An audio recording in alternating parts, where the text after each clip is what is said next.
महेंद्रगिरी एक नियारा जगह अनोखा जगह।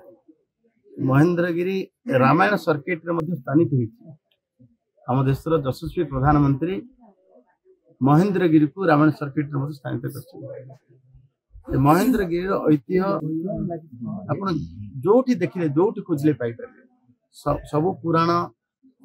सब वेद वर्णित महेंद्रगिरी महेंद्र मलय स्वयं देवतात्मा हिमालय आदि हिमालय आप जदि जीवे महेंद्रगिरी अरुणाचल प्रदेश से कहे ये ओडिशार महेंद्रगिरी ये परशुराम जीवित अच्छा परशुराम तपस्यारत अच्छा जो महेंद्र 6 ऋतु गोटे दिन रे भोग हुए जो महेंद्रगिरी पंचु पांडवकर वनवास ख्याति लाभ कर जो महेंद्रगिरी हनुमान जी सीता को ठाव करने लंब प्रदान कर पुराण वर्णित अच्छे से महेंद्रगिरी आपण आर उन्नति हवा निश्चित आवश्यक अच्छी ये आध्यात्मिक उन्नति ये हूँ आध्यात्मिक क्षेत्र ये तीर्थ क्षेत्र महेंद्र तीर्थ क्षेत्र विकास आम समस्ते ओडिशावासी कहीं भारतवासी समस्ते चिंतित एवं रामायण सर्किट स्थानित है प्रत्नतत्व विभाग तरफ सब मंदिर रक्षणाबेक्षण ये भीम मंदिर युधिष्ठिर मंदिर कुंती मंदिर गोकर्णेश्वर मंदिर ये हूँ गंगवंशर आराध्य देव गोकर्णेश्वर ये विराजमान कर जो महेंद्र उत्तर दक्षिण को विभक्त करुच्ची जो महेंद्र रु आप देखिए यू जगन्नाथ मूर्ति महेंद्र तना नदी से ठाब होता पूरी स्वर्गद्वार तो महेंद्र ऐतिह्य महेंद्र सबकि वर्णना कले सर ना जी आसो से महेंद्र मजा पाइब जी आसो से महेंद्र आध्यात्मिक क्षेत्र बुड़ी जगह बुझ सारा मत लगुच आदिवासी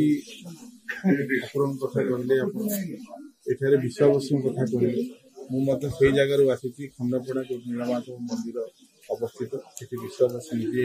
पूजा कर मुझे इतिहास कथा कहि निश्चित भाव में किसी ना किसी संपर्क अच्छी कुंतल नीलमाधव संगे मानव मंत्री अनुरोध कर नीलमाधव पीठ महेंद्रगिरी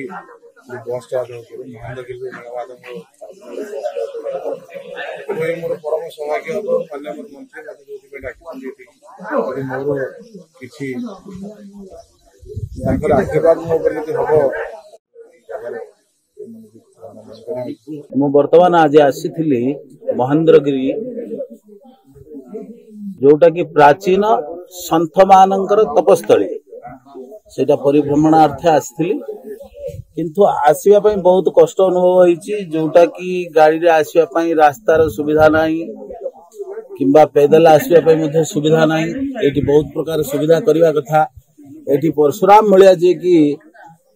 निजको समाजर देशर जन कल्याण सकाशे सी निजको बहुत समर्पित करथिले सेही भलिया संत आज यही जगार मध्य जीवित अच्छा जीवित थाई तपस्या करुछंती यही जगहटा पुणी दूसरा कथा पंचु पांडवंकर अज्ञात वनवास समय सी आसते से अज्ञात वनवास करथिले से समय पांडु राजांकर श्राद्ध वार्षिक उत्सव ये प्रस्तुति करा भितर कौन होती ना अर्जुन को से आदेश देते कुंतीमा आदेश रे से बहुत किसी व्यवस्थित करी पांडव पंच पांडव मिसी पांडु राजांकर श्राद्ध वार्षिक उत्सव करथिले।